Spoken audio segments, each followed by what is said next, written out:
ধন্যবাদ জ্ঞাপন করে বক্তব্য রাখছেন জামায়াতে ইসলামী বাংলাদেশের কেন্দ্রীয় নির্বাহী পরিষদের সদস্য, আজকের এই সভার সভাপতি, মহানগরী জামায়াতে ইসলামীর আমির মোহতারাম এটিএম আজহারুল ইসলাম।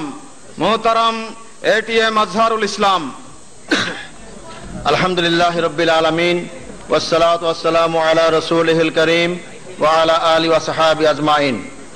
মহানগরী জামাত কর্তৃক আয়োজিত আজকের এই সুধী সমাবেশে উপস্থিত বর্ষিয়ান জননেতা, ইসলামী আন্দোলনের প্রাণ পুরুষ, আমাদের শ্রদ্ধেয় নেতা অধ্যাপক গোলাম আজম, উপস্থিত আজকের জামায়াতে বাংলাদেশের নবনির্বাচিত আমির, ইসলামী আন্দোলনের নেতা মাওলানা মতিউর রহমান নিজামী, উপস্থিত জামায়াতে বাংলাদেশের সেক্রেটারি জেনারেল জনাব আলী হাসান মোহাম্মদ মুজাহিদ, কেন্দ্রীয় মহানেতৃবৃন্দ, সুধীবৃন্দ, ভাই ও বোনেরা, আসসালামু আলাইকুম রহমতুল্লাহ।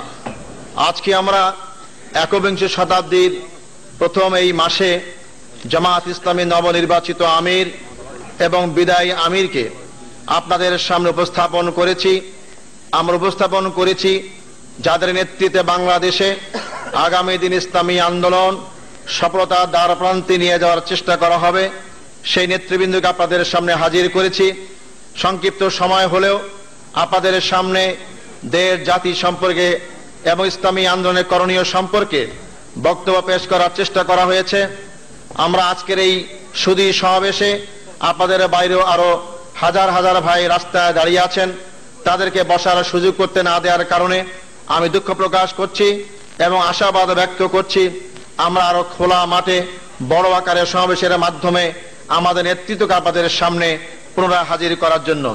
সম্মানিত ভাই ও বোনেরা, আজকে জামায়াতে বাংলাদেশের নবনির্বাচিত আমির মাওলানা মতিউর রহমান নিজামী নতুন কোনো নাম নয়, অথচ আজকে তাকে জামায়াতের আমির নির্বাচন ঘোষণা করার পর থেকেই চিহ্নিত একটি মহল 30 বছরের বস্তা বচা রাজাকার গালির মাধ্যমে একদিকে যেমন তার নেতৃত্বকে বিতর্কিত করার চেষ্টা করা হচ্ছে, অপরদিকে বাংলাদেশকে রাজাকার মুক্ত আড়ালে ইসলাম মুক্ত, ইসলাম নির্মূল করার যে ষড়যন্ত্র চলছে, আজকের এই সুধী সমাবেশ থেকে স্পষ্টভাবে বলে দিতে চাই, জামায়াত ইসলামী বাংলাদেশ শয়তানি শক্তিকে উৎখাত করে আল্লাহর দ্বীন প্রতিষ্ঠার যে জিহাদ এবং সংগ্রাম শুরু করেছে, মানুষরূপী শয়তানেরা যত শক্তি অর্জন করে জামায়াত ইসলামীকে রাজাকার স্বাধীনতাবিরোধী গালিগালাজ করে আমাদের আন্দোলন অগ্রযাত্রাতে ব্যাহত করার চেষ্টা করুক না কেন, জামায়াত ইসলামী বাংলাদেশ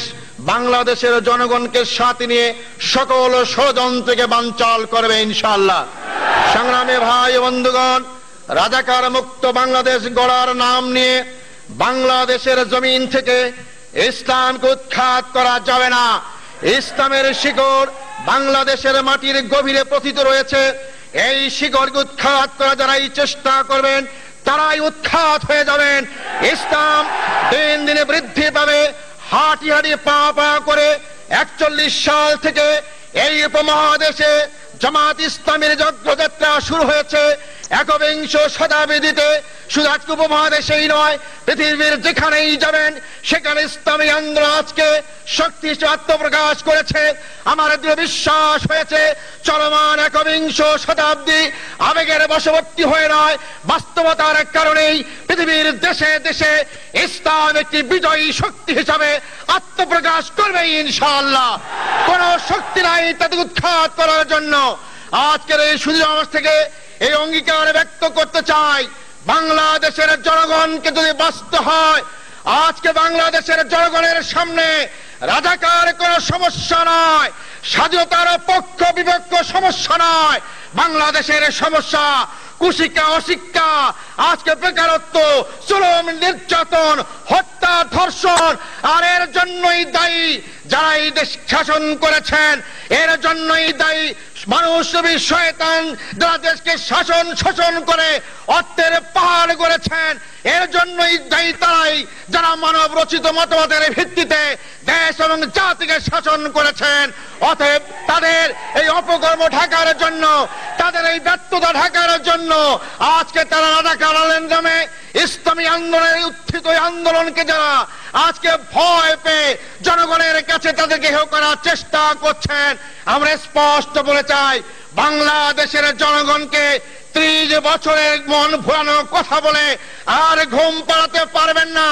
জনগণ জেগে উঠেছে, জনগণ পরিবর্তন চায়, জনগণ দেশকে আজকে নতুন শতাব্দীর এই দিনে তাদেরকে আজকে ভাগ্য করতে চায়। জনগণের ভাগ্য করতে হলে ইসলাম ছাড়া বিকল্প নেই। মানুষ বিষয়ে তারা বুঝতে পেরেছে বলেই আজকে কারো বিরুদ্ধে কথা বলে না, সকল মতামত আজকে তাদের ইসলামের ব্যাপারেই। আজকে তাই আমাদের আত্মতৃপ্তি হয়েছে, আমরা সঠিক পথে রয়েছি, সঠিক আদর্শই গ্রহণ করেছি। তাই সংগ্রামী বাংলাদেশের রাজধানী ঢাকার সংগ্রামী ভাই ও বোনদেরকে আকুল আবেদন জানাবো, আসুন একদিকে আওয়ামী দুঃশাসন হাত থেকে দেশ এবং জাতি রক্ষার যে আন্দোলন শুরু হয়েছে সেই আন্দোলনে ঝাঁপিয়ে পড়ি, ঠিক তার পাশাপাশি মানুষের ভাগ্য পরিবর্তনের স্থায়ী আমাদের যে কর্মনীতি, আল্লাহর আইন এবং সৎ-এর শাসনের যাহাদের সবাইকে আমরা নিয়োজিত করি। আগামী বাংলাদেশ হবে ভারতের দালাল মুক্ত বাংলাদেশ, আগামী বাংলাদেশ হবে আধিপত্যবাদ মুক্ত বাংলাদেশ, আগামী বাংলাদেশ হবে ইসলামের বাংলাদেশ। আপনাদের সবাইকে আজকের এই সুধী সমাবেশে উপস্থিত হওয়ার জন্য আন্তরিক মোবারকবাদ জানিয়ে বক্তব্য শেষ করছি। আগামীকাল বিকেল 3টায় ঐতিহাসিক পল্টন ময়দান থেকে বাংলাদেশের 4 শীর্ষ নেতার নেতৃত্বে গণমিছিল হবে। আমাদের নেতা আমিরে জামাত মোহাম্মদুল নিজামী নেতৃত্ব দেবেন। আপনারা আগামীকাল মহল্লায় পাড়ায় থেকে মিছিল সহকারে পল্টন ময়দানে হাজির হবেন। আসসালামু আলাইকুম রহমতুল্লাহ।